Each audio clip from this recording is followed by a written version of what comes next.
He only asked for $1, but what Karoline Leavitt gave him was something no amount of money could buy: dignity. In a world where so many walk past suffering without a glance, she stopped. And what unfolded on that sun-baked sidewalk left an entire crowd silent and an entire nation in tears.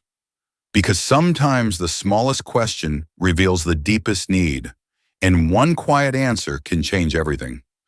Without further ado, I'll get started with the story, and don't forget to give me a subscribe button to keep up with the most exciting stories. The August sun hung low over Manchester, New Hampshire, casting long golden shadows across the American flag that waved proudly in front of the newly restored Veterans Hall. The air was thick with heat, the kind that made the asphalt shimmer and the breeze feel like a whispered blessing. But despite the temperature, a small crowd had gathered: local families, veterans in faded caps, seniors in their Sunday best, and kids chasing melting popsicles. Karoline Leavitt had just finished speaking. No stage, no teleprompter, no swarm of press, just her, standing on the same ground as the people she came to honor. A wooden podium borrowed from the local church, 2 microphones barely working, and a row of folding chairs filled with those who had served and those who still remembered what service meant. The event was meant to be simple: a community thank you to the elders who built this town, many of whom had served in Korea, Vietnam, or simply held together neighborhoods while the world changed around them. Karoline shook hands. She hugged grandmothers who told her stories of ration stamps and victory gardens. She signed a photo for a retired Navy man who called her a Spitfire with a spine of steel. This wasn't politics. This was personal. As the crowd began to thin and volunteers started folding chairs, Karoline strolled through the sidewalk perimeter, chatting casually with small groups. Her presence was grounded, familiar. She knew the names of the local World War II widows. She asked about grandkids, remembered birthdays, and offered condolences to one woman who had lost her husband in January. It was Americana at its finest: humble, rooted, and real. And then, from behind a cracked bench near the alleyway, came a voice. It wasn't loud. It didn't need to be. "Excuse me, miss. Can you spare $1?" The words sliced through the air, not sharply, but with that ache only desperation can carry. The conversations faltered. A few heads turned. Most pretended not to hear. A woman in a straw hat instinctively gripped her purse. A young man with his son on his shoulders stepped a little closer to the other side of the sidewalk. But Karoline stopped. She turned. The man who had spoken stood halfway in the shadows, halfway in the light. His jeans were stiff from days of wear. His jacket hung off his shoulders like it used to fit a younger, stronger version of himself. His boots had no soles left. His gray beard was uneven, and his skin had the roughness of someone who had known more concrete than cotton. His name was Sam, though no one knew that yet. He didn't move toward her, didn't hold out a cup, didn't offer a tragic story or wave a cardboard sign. He simply stood, eyes weary but not dull. There was something in them, a flicker, faint but alive. Karoline met his gaze, held it, and that's when the world slowed down. She didn't look away. She didn't step back. She didn't scan the crowd for an aid or pretend she hadn't heard. She walked toward him. Every step she took made the crowd just a bit quieter. She stopped just a few feet in front of him, close enough to offer trust, far enough to respect boundaries. The distance between them was more than physical. It was the gap between seen and unseen, between dismissed and acknowledged. But Karoline reached across it, not with her hands, but with her words. "What's your name?" Sam blinked, once, then again. He looked around, almost confused. "Me?" he asked. She nodded. "Yeah, you." The pause felt eternal. And then, "Sam. I guess, well, it's Samuel. Used to be." Nobody's asked in a while. She smiled. Not a politician's smile. Not the kind you give when a camera's rolling. Nice to meet you, Samuel. In that moment, something shifted. It wasn't just the hush of the crowd. It was something older, deeper. A middle-aged man near the curb adjusted his sunglasses, suddenly interested. A woman holding her husband's hand let out a breath she didn't know she'd been holding. Samuel glanced down, shuffled his boots. I wasn't trying to cause a scene. He cleared his throat again, voice low. I thought maybe you could spare $1. Karoline tilted her head slightly, considering. But instead of reaching into her purse, she asked a question that stopped him cold. Have you eaten today? He blinked, then swallowed. No, ma'am, not really. Not since Wednesday. He hesitated. Had half a peanut butter bar from behind a 7-Eleven. Don't sit right. She turned to one of her staffers, Mark, a quiet young man with a notepad always half-filled. There's a diner a block and a half up, she said. The one with the flag mural. Mark nodded. Tell them we're coming. Samuel and I will meet you there. Samuel's mouth opened like he wanted to object, but he couldn't find the words. Karoline looked back at him. You walk with me. We'll get you something warm. Real food, a seat. No pressure. Still, he didn't answer. He just nodded. Once. Then again. It wasn't the kind of nod you give when you're saying yes. It was the kind you give when you're remembering what hope feels like. As they started to walk side by side, something beautiful happened. The crowd parted, not out of pity, not out of scandal, but with something that felt a little like respect. Nobody clapped, nobody posed for photos, but people watched and felt something stirring in their chests they hadn't felt in a long time. Because when someone takes time to see what others have chosen not to, it wakes something in us, something sacred. And that sacred silence followed Karoline and Samuel as they walked toward the diner. Not as a politician and a homeless man, but simply as two people. The bell above the diner's door let out a soft chime as Karoline and Samuel stepped inside. It was the kind of place that smelled like Saturday morning, bacon in the back, grits on the stove, and biscuits already soaking in butter. The vinyl booths were cracked at the edges. The windows fogged from the fryer, but to Samuel it might as well have been the Ritz. He stopped at the threshold, uncertain. His boots scuffed the linoleum floor. The waitress behind the counter offered a quick glance, but said nothing. Karoline gave her a small nod, and that was all it took. The unsaid language of trust and familiarity. They were led to a booth near the back, away from the glass, where the air conditioning hissed steadily from above. Samuel slid in slowly, his bones protesting, his frame rigid, like a man afraid to break the spell.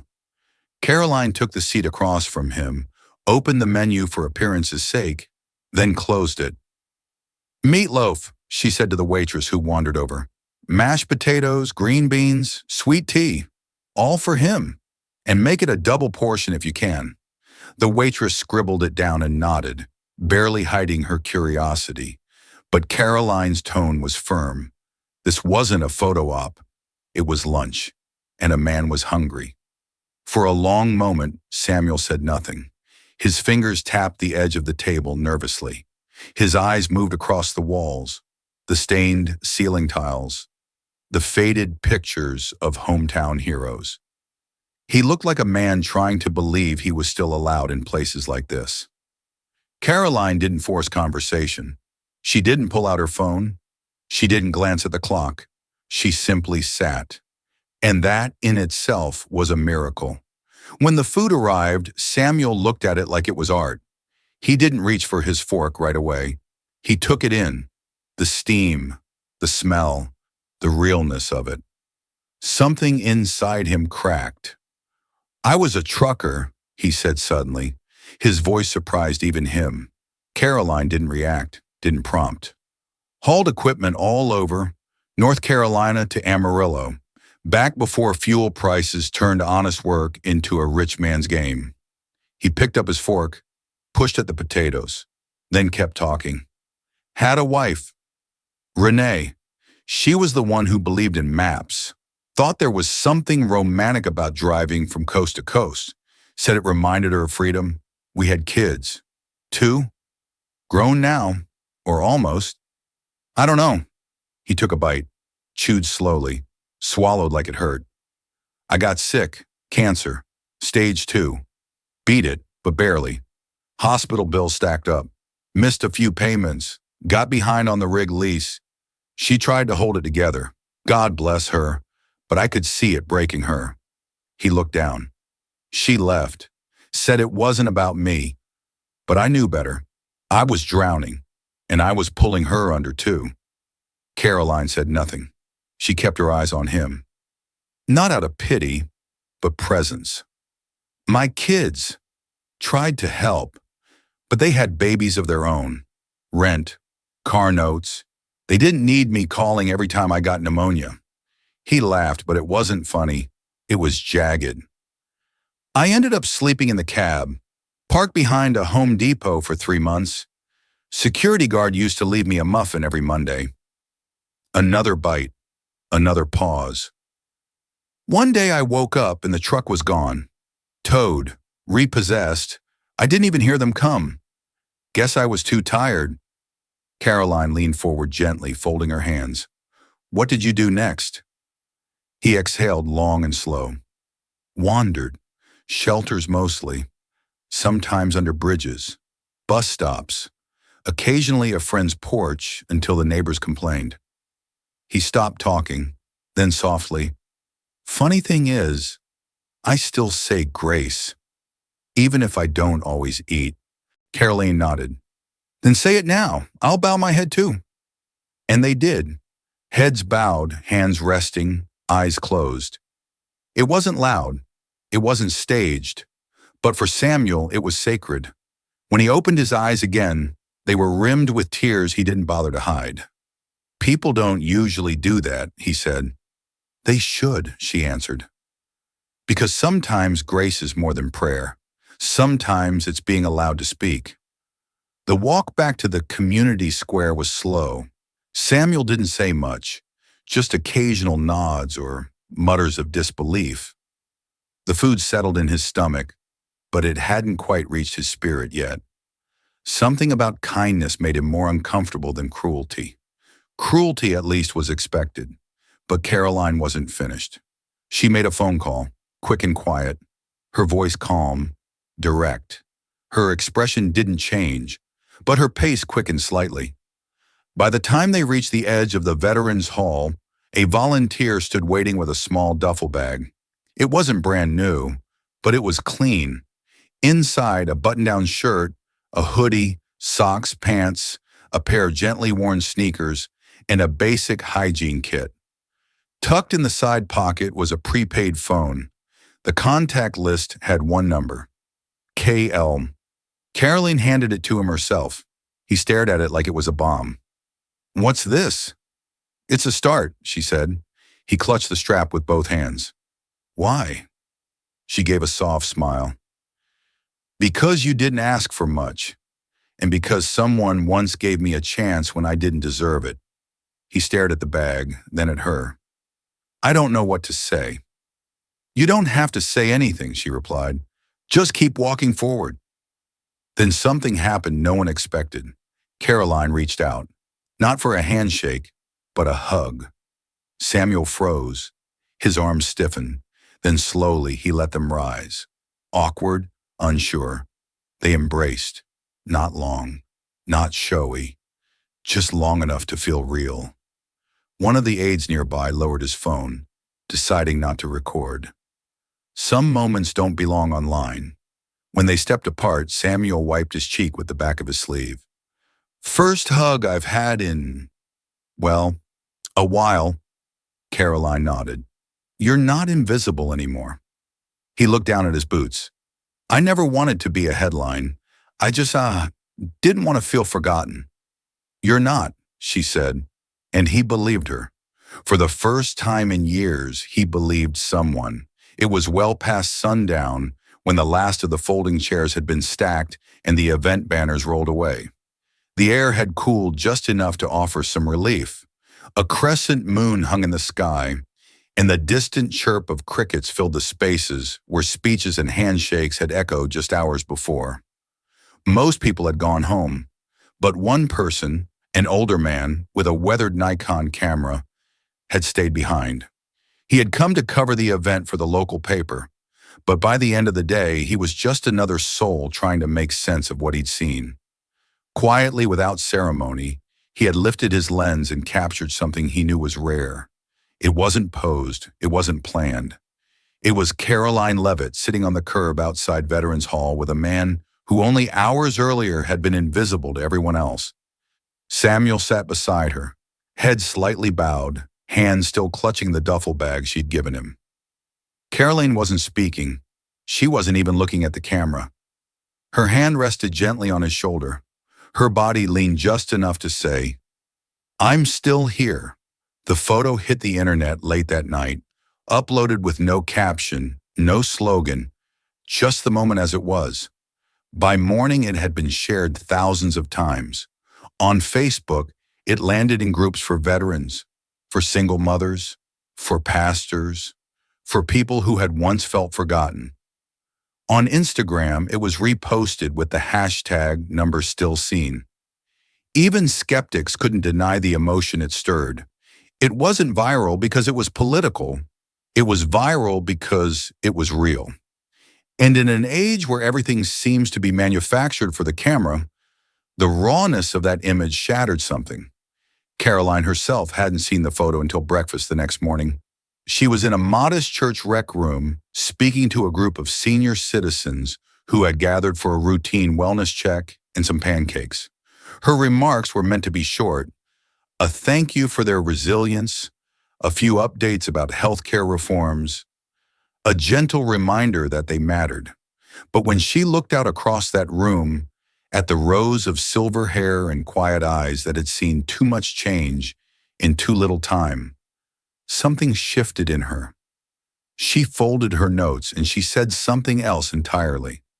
"I know you've seen a lot," she began softly. "Wars, elections, recessions, a world that moves so fast now, it forgets to look back." A few heads nodded. A few hands tightened on canes and walker handles. Karoline continued. "Yesterday, I met a man named Samuel. He asked me for $1, but what he really needed was to know he wasn't invisible." You could hear a pin drop. "Here's what I want to say to you. What I said to him: if we forget how to see people, we lose the reason we were given voices." There was no applause, just silence. Respectful. Deep. The kind of silence that lives longer than any standing ovation. That afternoon, her words aired on local news clips and were replayed across social media. But what mattered more was how they were remembered in whispers, in dinner tables, in church pews, in quiet phone calls between family members who hadn't spoken in too long. Because that's the power of being seen. It doesn't demand the world change overnight. It simply makes someone believe they are still part of it. Samuel didn't disappear after that day. 3 days later, Karoline received a letter, handwritten, folded with the kind of care you only give to something that hurts a little to write. It came from the small church shelter she had called. In shaky handwriting, the return name simply read, S. Moore. Inside the envelope, "Miss Karoline, I just wanted to say thank you. I don't know if you'll even get this, but I figured I should try. That meal, that hug, that bag, they were more than kindness. They were rescue. I called my son, told him I was still breathing. He didn't hang up. He didn't promise anything, but he said, 'I'm glad you're alive, Dad.' That's more than I had before. I'm heading to Arkansas next week. My cousin says I can sleep on his couch and maybe help at his welding shop. I don't know what tomorrow looks like, but for the first time in years, I want to see it.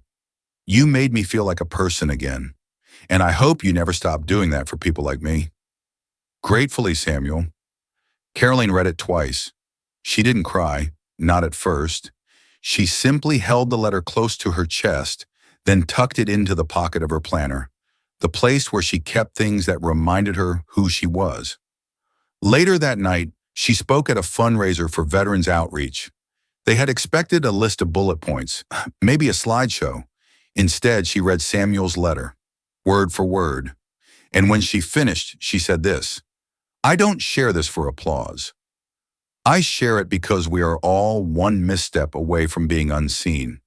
One illness, one job loss, one accident. And the only thing standing between survival and surrender is whether someone chooses to look at you or through you." There wasn't a dry eye in the room, not because it was sad, because it was true. In the days that followed, volunteers in Manchester launched a small initiative called $1, One Name, encouraging people to learn the names of those they'd normally pass by. Churches began organizing small pop-up stations, offering hot meals and phone calls home. Local schools introduced Dignity Days, where students interviewed elders about their lives, just to remind each other that everyone has a story. And through it all, Karoline never once reposted the photo, never gave a speech about what she had done, because it wasn't about her. It was about a man named Samuel and the quiet, revolutionary act of being seen. And now, have you ever witnessed someone being truly seen? Not just helped, but respected? Have you ever felt invisible until someone reminded you that you still matter? Tell us your story in the comments. And if Karoline's response moved you, subscribe. Because these are the stories that remind us of who we are. Because sometimes all it takes is $1, a question, and someone brave enough to look you in the eye and say, "You still matter."